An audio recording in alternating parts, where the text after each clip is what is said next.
Hello BSc first year student, welcome है आप सभी का हमारे इस यूट्यूब चैनल में। दोस्तों, आज के इस वीडियो के अंदर हम डिस्कस करेंगे बीएससी फर्स्ट ईयर बॉटनी के सेकंड सेमेस्टर में आपका थ्योरेटिकल पेपर आता है आर्चिगोनिएट्स एंड प्लांट आर्किटेक्चर। दोस्तों, इस सेमेस्टर से ऑलरेडी मैं कई सारे वीडियोस अपलोड कर चुका हूं जो कि आपके एग्जाम पेपर के लिए मोस्ट इंपॉर्टेंट है। तो अगर आप उन वीडियोस को देखना चाहते हैं तो डिस्क्रिप्शन बॉक्स में आपको लिंक मिल जाएगा, या फिर आप चैनल के अंदर जाएंगे, आपको एक अलग से प्लेलिस्ट मिल जाएगा। आज के इस वीडियो के अंदर हम कवर करेंगे एक मोस्ट इंपॉर्टेंट शॉर्ट क्वेश्चन, और एग्जाम पेपर में कई बार लॉन्ग क्वेश्चन में भी ये टॉपिक पूछा जाता है, early fossil land plant Rhynia के बारे में। राइनिया से रिलेटेड कई बार एग्जाम पेपर में शॉर्ट क्वेश्चन पूछे गए हैं 2 नंबर में, तो आपको उसमें कितना लिखना है, कौन सा डायग्राम एक्सप्लेन करना है। इसके बाद आपको यहाँ पर ये भी डिसाइड करना होगा, अगर लॉन्ग क्वेश्चन 7.5 नंबर या 10 नंबर में पूछा जाता है तो आपको कौन कौन से टॉपिक मेंशन करने होंगे और कौन कौन से वो इंपॉर्टेंट डायग्राम है जिसे आपको एग्जाम पेपर में ड्रॉ करना होगा। राइट, तो वो सब इस वीडियो के अंदर मैं डिटेल में बताने वाला हूँ। तो चलिए हेडिंग डाल लीजिए राइनिया। सबसे पहले हम देखते हैं इसका सिस्टमेटिक पोजीशन, इसकी वर्गीकृत स्थिति क्या है। स्टूडेंट, यदि आप बीएससी की कॉन्सेप्ट को हिंदी में समझना चाहते हैं तो आप इस चैनल से जुड़ सकते हैं। डिवीजन ट्रेक्योफाइटा या टेरिडोफाइटा से बिलोंग करता है। सब डिवीजन साइलोप्सीडा से बिलोंग करता है। क्लास साइलोफाइटनी से बिलोंग करता है। ऑर्डर है साइलोफाइटेल्स एंड फैमिली है राइनिएसी। आइए देखते हैं सबसे पहले इसका अक्रेंस यानी कि इसका जनरल इंट्रोडक्शन, प्राप्ति स्थान। ये जो राइनिया टेरिडोफाइटा है ये कहाँ पर पाया जाता है, इसका जनरल इंट्रोडक्शन क्या है। तो राइनिया एक फोसिल जेनेरा है। समझते हैं, सबसे पहले मैं आपको इसके बारे में थोड़ा बता देता हूँ सिंपल भाषा में।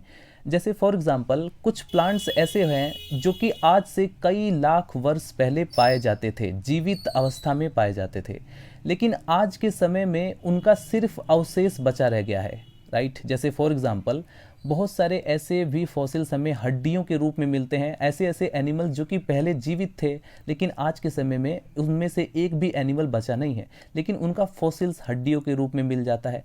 ठीक इसी प्रकार से जैसे ये राइनिया जो प्लांट होता है, ये एक समय ऐसा था जब ये जीवित था, लेकिन आज के समय में ये डेड हो चुका है और इसका सिर्फ और सिर्फ फॉसिल मिला है, यानी इसका जो रिमेन्स होता है, जो बचा हुआ पार्ट है, जो कि फॉसिल के फॉर्म में मिला है। तो राइनिया क्या है, एक फॉसिल जेनेरा है, और इस प्रजाति का जो जीवन काल है लगभग आज से 380 लाख वर्ष पूर्व था। यानी ये पहले जो है कब कब जीवित था, 380 लाख वर्ष पहले। आज के समय में इसका सिर्फ और सिर्फ फॉसिल अवेलेबल है।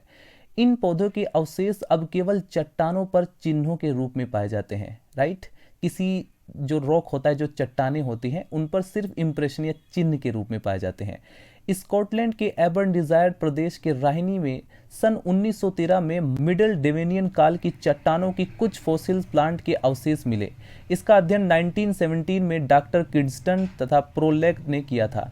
इन्होंने इस फॉसिल का नाम राहिनी नामक स्थान से मिलने के कारण उसका नाम रख दिया इन्होंने राहिनिया।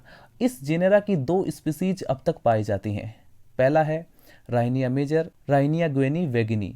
इन पौधों के जीव अवशेष यानी फॉसिल वाली चट्टानों के अध्ययन से यह पता चलता है कि ये पौधे ज्वालामुखी के पास पिटी हैबिट्स में उगते थे।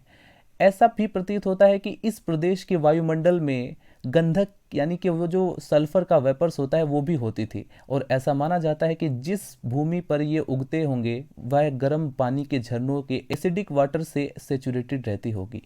आइए देखते हैं इसका मैच्योर स्पोरोफाइट के बारे में। राइट, इसका बीजाणुजनक स्पोरोफाइट, उसकी मॉर्फोलॉजी को अब हम डिस्कस करेंगे। तो इसकी मॉर्फोलॉजी के अंदर स्टूडेंट आप लोग नोट डाउन करेंगे, राइनिया का जो प्लांट है जो कि आज के युग में केवल चट्टानों पर चिन्हों के रूप में मिलता है, स्टडी करने पर ज्ञात होता है कि यह संभवतः हर्बेसियस प्रकृति का रूटलेस प्लांट था, यानी कि जड़ इसमें नहीं पाई जाती थी। राइट, दूसरा पॉइंट आपको नोट डाउन करना है, इस पौधे की जो प्लांट बॉडी थी वो प्राय अधोभूमिक राइजोम, हॉरिजेंटल अंडरग्राउंड व इससे निकली एरियल जो होती है वे लीफलेस ब्रांचेस का बना होता है, यानी इनमें पत्तियां जो है सिंपली नहीं पाई जाती हैं। राहिनिया मेजर का पौधा जो होता है वो लगभग 20 सेंटीमीटर ऊंचा और 2 से 3 मिलीमीटर व्यास में होता है। इसमें राइजोम पर कई स्थानों पर राइजोइड्स निकलते हैं। स्टूडेंट, ये जो आप लोग डायग्राम देख रहे हैं, अगर एग्जाम पेपर में लॉन्ग क्वेश्चन में पूछा जाए तो आपको ये डायग्राम बनाना होगा।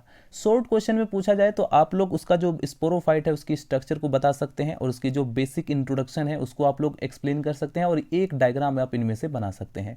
अब यहाँ पर जो आप दोनों डायग्राम देख रहे हैं ये अलग अलग स्पीसीज का डायग्राम है, ये राइनिया मेजर का डायग्राम है और ये राइनिया वोगेनाई का डायग्राम है, राइट। इसमें आप ध्यान से देखेंगे तो ये इसमें स्पोरेंजिया भी शो किया गया है, ये इसकी एरियल ब्रांचेस होती हैं, ये इसमें एडवेंटिशियस ब्रांचेस है और ये इसका राइजोम है।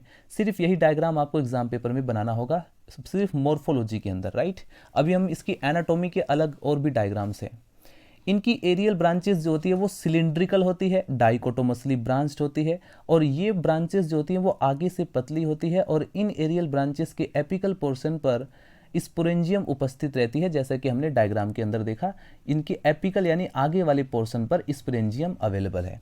अब हम देखते हैं इसकी एनाटॉमी के बारे में। एनाटॉमी का मतलब समझते हैं, जैसे फॉर एग्जांपल अगर मैं कहता हूं कि मैं इस प्लांट का, इस पर्टिकुलर प्लांट का एनाटॉमी देखने वाला हूं, यानी कि मैं उसकी आंतरिक संरचना देखने वाला हूं, इंटरनल स्ट्रक्चर कि उसके अंदर हम काटेंगे। जैसे फॉर एग्जांपल अगर आप किसी प्लांट के स्टेम का यानी कि उसके तने का सेक्शन काट कर देखते हैं, स्लाइड में देखते हैं, माइक्रोस्कोप से उसे स्टडी करते हैं तो उसकी सेल्स का अरेंजमेंट कैसा है, किस टाइप के टिश्यूज़ पाए जाते हैं, उसमें स्टीलर सिस्टम है या नहीं है, तो ये क्या स्टडी कर रहे हैं आप लोग, इंटरनल स्ट्रक्चर यानी उसकी आंतरिक संरचना को देख रहे हैं, एनाटॉमी को देख रहे हैं। तो आइए देखते हैं राइनिया प्लांट के एनाटॉमी के बारे में। राइनिया का राइजोम व एरियल ब्रांचेस दोनों ही अपनी इंटरनल स्ट्रक्चर में बाह्य त्वचा यानी एपिडर्मिस, कॉर्टेक्स व स्टील में डिफरेंशिएट होते हैं। इनमें कॉर्टेक्स स्टील के मध्य में और कोई एंडोडर्मिस नहीं होती है। इनमें जो स्टील होती है वो प्रोटोस्टील टाइप का होता है। अब हम टाइडोफाइटा के अंदर स्टीलर सिस्टम भी स्टडी करेंगे आने वाली वीडियोज़ में। तो अभी इसमें जो प्रोटोस्टील पाई जाती है यानी इसमें स्टीलर सिस्टम किस तरह का है, प्रोटोस्टील है, अर्थात इसमें जाइलम और फ्लोएम द्वारा घिरा रहता है। इसमें जो जाइलम होता है वो फ्लोएम के द्वारा घिरा रहता है तथा इसमें पित्त नहीं होती है।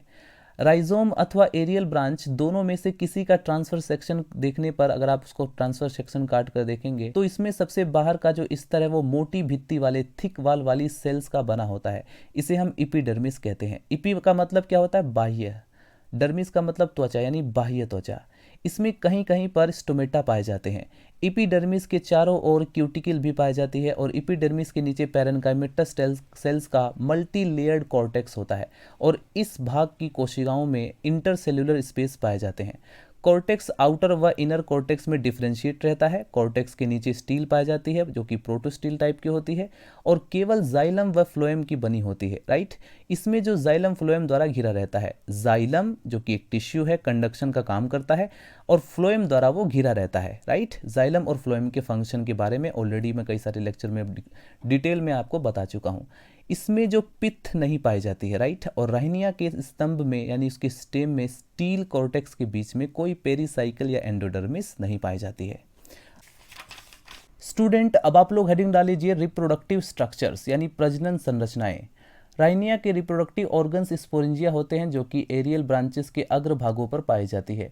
ये स्पोरेंजिया कुछ गोल आकार व सिलिंड्रिकल होती हैं तथा अग्र भाग पर कुछ नुकीली होती हैं। इनकी वाल 3 स्तरों की बनी होती है जो कि क्रम से एपिडर्मिस, मिडल लेयर व टेपिटम होती है। भित्तियों के नीचे स्पोरेंजियल कैविटी में बहुत सारे स्पोर्स पाए जाते हैं और ये होमोस्पोर्स होते हैं। होमोस्पोर्स का मतलब सारे जो स्पोर्स का साइज है वो बिल्कुल समान है, इक्वल है, तो इसे कहा जाता है होमोस्पोरस। अगर साइज डिफरेंट होता यानी कुछ का साइज बड़ा है कुछ का साइज छोटा है तो इसे कहा जाता है हेट्रोस्पोरस, राइट। अब यहाँ पर होमोस्पोरस कंडीशन है, अर्थात एक ही टाइप के स्पोर्स पाए जाते हैं। इन स्पोरेंजिया में डेहिसेंस यानी स्फुटन की कोई विशेष विधि ज्ञात नहीं है। अब ये जो आप लोग डायग्राम देख रहे हैं यही डायग्राम आपको एनाटॉमी में बनाना है। ये क्या है, detail structure transfer section of stem of Rhynia gwynne वोगेनाई।